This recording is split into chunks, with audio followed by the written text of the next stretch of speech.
Hello दोस्तों, शीटेट सितंबर 2026 में जो है हिंदी पेडागोजी से मैं ये टॉपिक लगभग जो है हर बार पूछे जाते हैं। तो अगर आप जो है हिंदी पेडागोजी में 1 या 2 नंबर भी नहीं छोड़ना चाहते हैं, आप पूरा अच्छा नंबर हिंदी पेडागोजी का जो है स्कोर करना चाहते हैं, तो यह जो है लेक्चर नंबर 2 है। इसको आप ज़रूर अंत तक देखें, क्योंकि आज हम जो है थ्योरी के साथ साथ जो है आसान ट्रिक के साथ जो है PYQ करेंगे। तो आप लोग जो है इससे पहले जो है एक क्लास देख चुके होंगे, अगर नहीं देखे होंगे तो उस क्लास को देखिएगा। वहाँ तक मैंने क्लास हिंदी पेडागोजी में एक लेक्चर नंबर 1 पढ़ाई हूँ, जिसमें भाषा और अर्जन की भाषा को एक्सप्लेन की हूँ कि भाषा का अर्थ क्या है और भाषा की विशेषताएं क्या क्या हैं। तो वो वीडियो अब ज़्यादा लंबी हो रही थी, तो उस वीडियो को मैंने वहीं तक रहने दिया। अब उसी के आगे नेक्स्ट मैं लेकर के इस वीडियो में आई हूँ।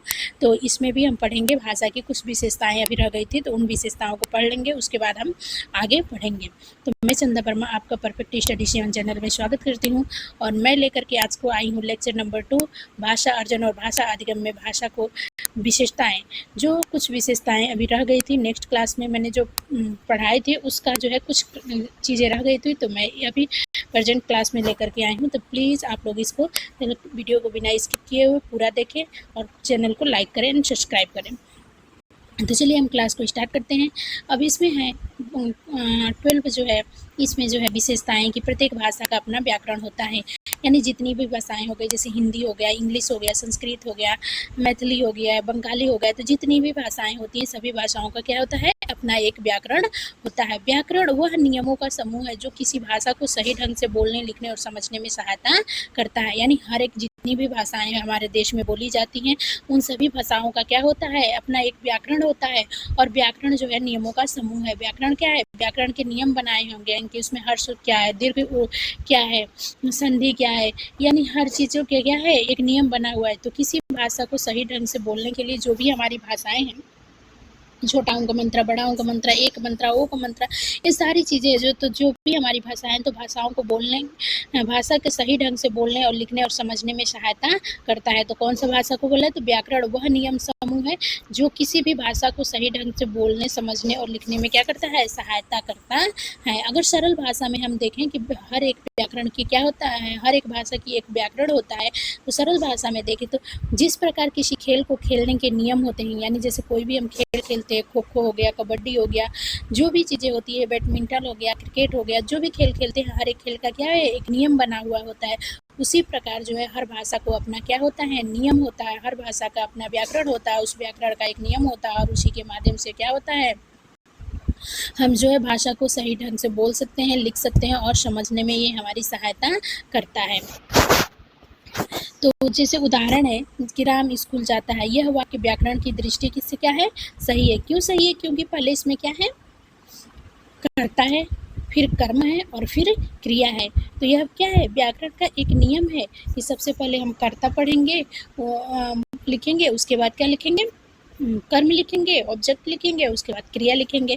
तो यह वाक्य व्याकरण की दृष्टि से सही है। लेकिन अगर यही हम लिख देते हैं कि राम जाता स्कूल है, तो ये क्या है, सही है। यह वाक्य व्याकरण के नियमों के अनुसार क्या है, गलत है। क्योंकि इसमें हम पहले क्या करते हैं, कर्ता तो लिख रहे हैं लेकिन बीच में ही क्रिया ला दे रहे हैं। क्रिया कहाँ होनी चाहिए, लास्ट में होनी चाहिए। बीच में क्या होना चाहिए, हमारा ऑब्जेक्ट कर्ता होना चाहिए, और कर्म पहले होना चाहिए, कर्ता होना चाहिए, उसके बाद क्रिया होनी चाहिए। लेकिन इसमें क्या है, उल्टा हो गया है। तो इस प्रकार से यह जो है व्याकरण के नियमों के अनुसार सही नहीं है। मैं खाना खाता हूँ, अंग्रेजी में आई एट फूड। तो दोनों भाषाओं का नियम क्या है, अलग अलग है। इसलिए प्रत्येक भाषा का अपना अलग व्याकरण होता है। अब इसमें देखिए, आई करता हो गया, खाना, फूड यानी खा रहा हूँ, तो ये क्या है, अंग्रेजी का कुछ अलग है, हिंदी का अलग है, तो सबका क्या है, अपना अपना अलग अलग नियम होता है। तो इसलिए प्रत्येक भाषा का अपना अलग व्याकरण होता है। व्याकरण भाषा को शुद्ध, स्पष्ट और प्रभावी बनाता है। जो भी व्याकरण होता है, तो व्याकरण क्या करता है, जो भी भाषा है उन भाषा को शुद्ध बोलने के लिए, स्पष्ट और प्रभावी बनाने के लिए किसका प्रयोग करते हैं, हम व्याकरण का प्रयोग करते हैं। 13 नंबर का जो है आपका भाषा की विशेषताएं हैं। तो ये हेडिंग है कि प्रत्येक भाषा की एक लिपि होना आवश्यक नहीं है। ये ज़रूरी नहीं है कि हर एक भाषा की क्या हो, एक लिपि होना ज़रूरी है। लिपि वह माध्यम है जिसके द्वारा किसी भाषा को लिखा जाता है। लिपि क्या है? लिपि एक माध्यम है जिसके द्वारा हम भाषा को लिखते हैं, लेकिन सभी भाषाओं की अपनी अलग लिपि हो यह आवश्यक नहीं है। यानी लिपि वह माध्यम होता है जिसके द्वारा हम भाषा को लिखते हैं, लेकिन प्रत्येक भाषा की लिपि अलग हो यह आवश्यक नहीं होता है। लेकिन सभी भाषाओं की लिपि अलग लिपि हो यह आवश्यक नहीं है। उदाहरण, हिंदी में देवनागरी लिपि, मराठी में देवनागरी लिपि, दो अलग अलग भाषाएं हैं लेकिन दोनों की लिपि क्या है? एक है। यानी क्या है? कह रहा है कि प्रत्येक भाषा की एक लिपि होना आवश्यक नहीं है। यानी यह जरूरी नहीं है कि प्रत्येक भाषा का एक लिपि होना आवश्यक प्रत्येक भाषा की एक लिपि होना आवश्यक नहीं है। लिपि वह माध्यम है जिसके द्वारा हम किसी भाषा को लिखा जाता है, लेकिन सभी भाषाओं की अपनी अलग लिपि हो यह आवश्यक नहीं है। जैसे हिंदी है तो यह देवनागरी लिपि है, मराठी है इसकी भी लिपि क्या है? देवनागरी है। तो दो अलग अलग भाषाएं हैं लेकिन दोनों लिपि क्या है? एक है।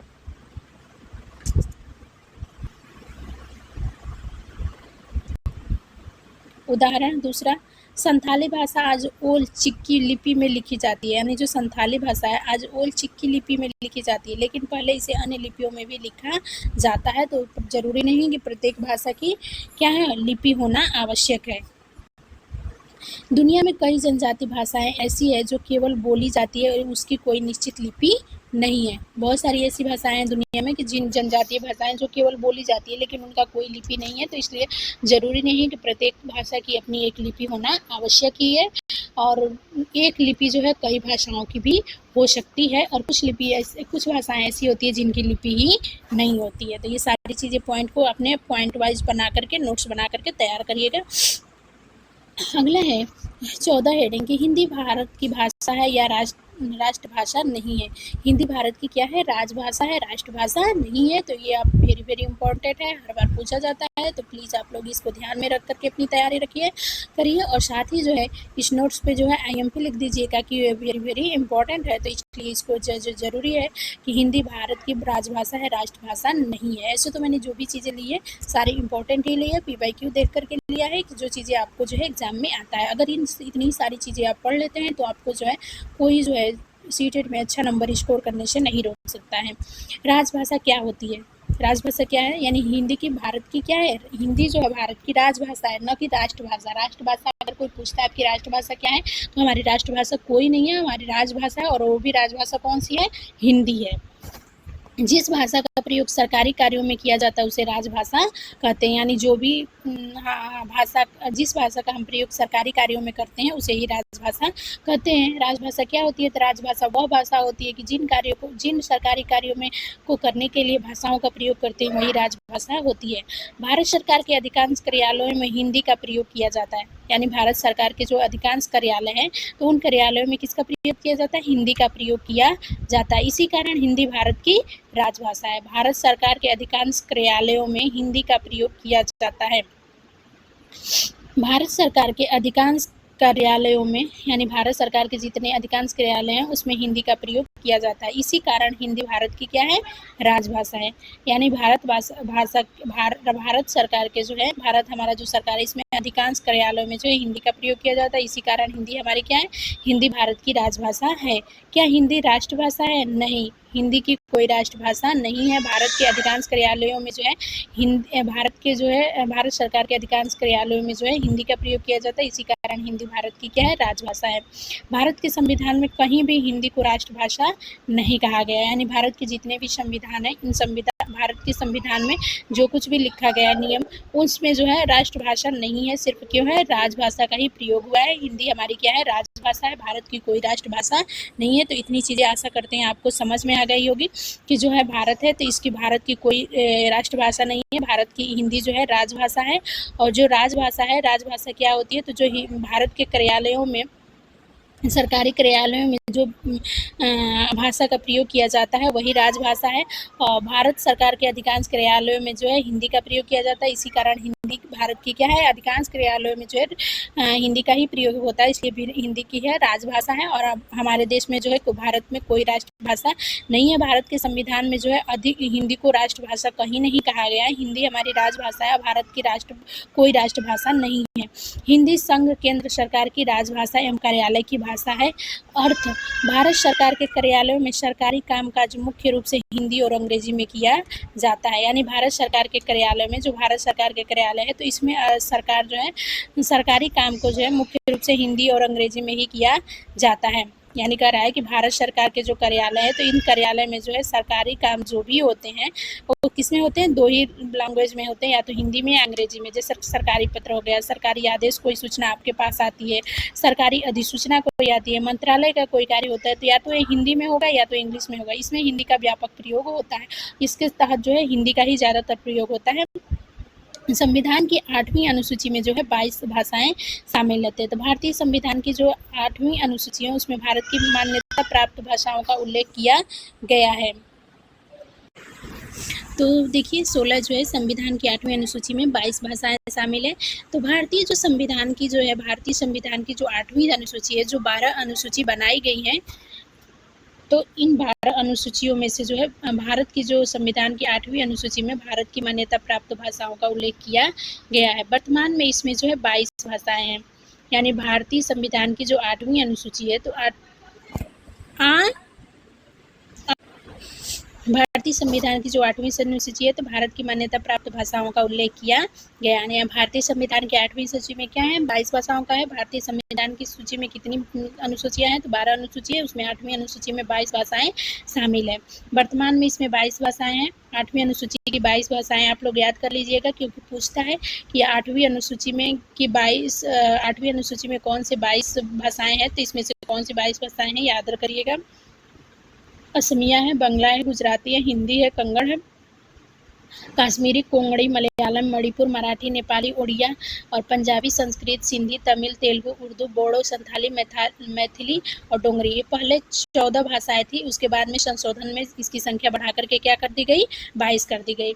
उसके बाद आता है शास्त्रीय भाषा, यानी ये भी सीटेट का जो हिंदी पेडागोजी है उसमें जो है शास्त्रीय भाषा को क्लासिकल लैंग्वेज को भी पूछा जाता है। तो जिस भाषा का इतिहास बहुत प्राचीन हो, उसमें उत्कृष्ट और समृद्ध साहित्य उपलब्ध हो तथा जिनकी अपनी स्वतंत्र साहित्य परंपरा है, उसे शास्त्रीय भाषा कहते हैं। तो आशा करते हैं आपको शास्त्रीय भाषा समझ में आ गया कि जो कोई भी भाषा है जिसका इतिहास क्या है, कोई भी भाषा जैसे संस्कृत है, इसका इतिहास काफी क्या है, बहुत ही प्राचीन है और उसमें उत्कृष्ट और समृद्ध साहित्य उपलब्ध है।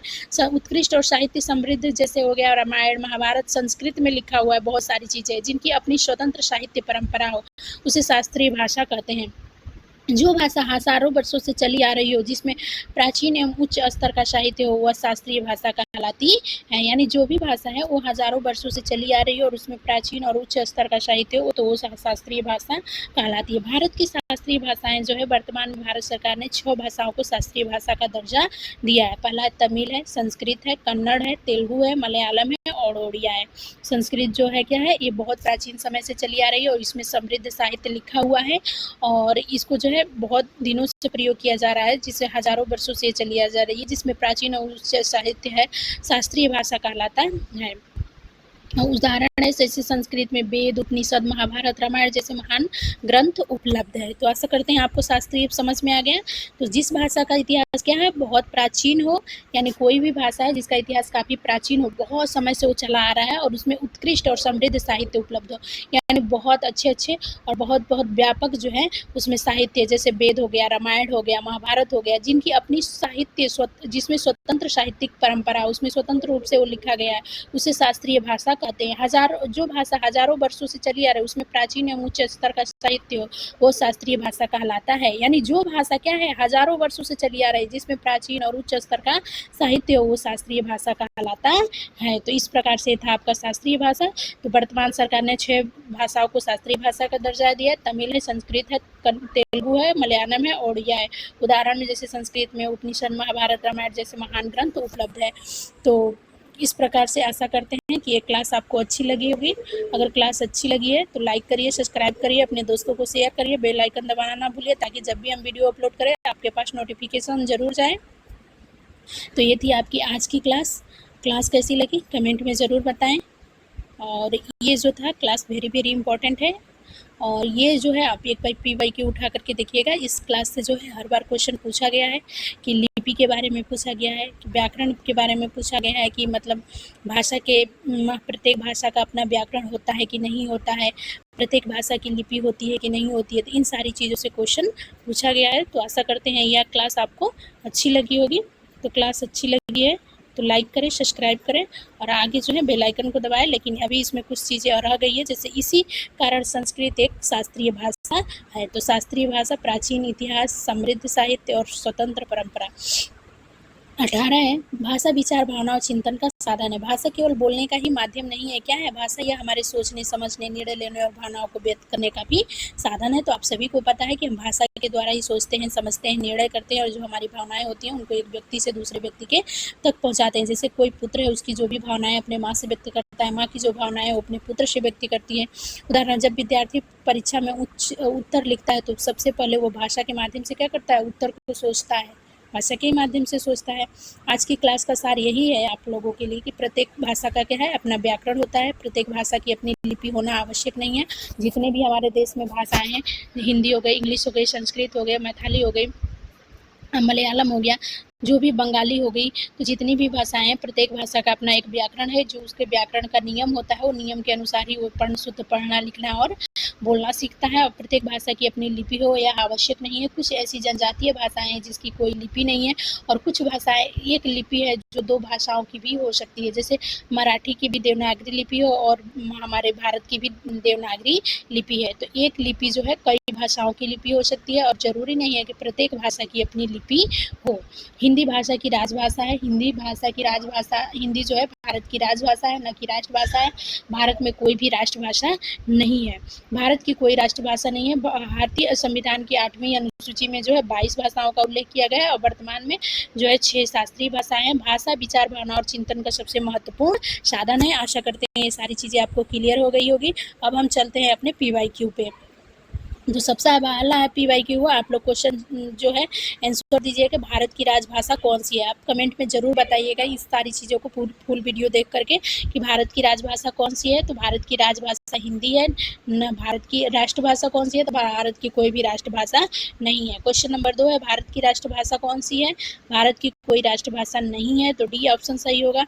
तीसरा क्वेश्चन है भारतीय संविधान की 8वीं अनुसूची में वर्तमान में कितनी भाषाएं हैं? 18 है, 20 है, 22 है, 24 है। तो जो है भारतीय संविधान की 8वीं अनुसूची में 22 भाषाओं का भारत का उल्लेख किया गया। निम्नलिखित में से कौन सी शास्त्रीय भाषा है? तो संस्कृत, हिंदी, पंजाबी, उर्दू। तो संस्कृत जो है भारतीय शास्त्रीय भाषा है जो वर्षों से बहुत प्राचीन समय से चली आ रही है, जिसमें उत्कृष्ट और समृद्ध साहित्य लिखे हुए हैं जो स्वतंत्र हैं। प्रत्येक भाषा का अपना क्या होता है? तो प्रत्येक भाषा का अपना क्या होता है? एक व्याकरण होता है और व्याकरण के नियमों के अनुसार ही बालक जो है शुद्ध बोलना, लिखना, पढ़ना सीखता है। तो सीटेट की एक सुपर ट्रिक मैं लेकर के आई हूँ। जैसे राजभाषा है तो ये सरकारी कामकाज की भाषा है। राष्ट्रभाषा भारत में कोई नहीं है। 8वीं अनुसूची में 22 भाषाएं हैं, शास्त्रीय भाषाएं में 6 हैं। ये याद रखिएगा कि भारत शास्त्रीय भाषाएं कौन है? तो तमिल हो गया, संस्कृत हो गया, कन्नड़ हो गया, तेलुगु, मलयालम। और महत्वपूर्ण नोट है कि आपने हिंदी कार्यालय भाषा है लिखा था, तो सीटेट में अधिक सटीक रूप से पढ़ना बेहतर होगा।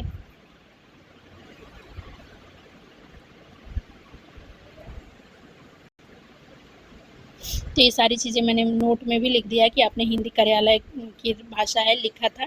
सीटेट में अधिक सटीक रूप से यह पढ़ना बेहतर होगा कि संघ की राजभाषा हिंदी है देवनागरी लिपि में, तथा संघ के राजकीय कार्यों में हिंदी और अंग्रेजी दोनों का उपयोग किया जाता है। यही संवैधानिक रूप से एक सही और परीक्षा उपयुक्त जानकारी है। तो आशा करते हैं कि ये क्लास आपको अच्छी लगी है तो लाइक करिए, सब्सक्राइब करिए, शेयर करिए, बेल आइकन दबाइए और इस क्लास को यहीं तक रहने देते हैं, नहीं तो क्लास काफ़ी लंबी हो जाएगी। मिलते हैं नेक्स्ट क्लास में, तब तक के लिए धन्यवाद। थैंक यू आप सभी का। जय हिंद, जय भारत।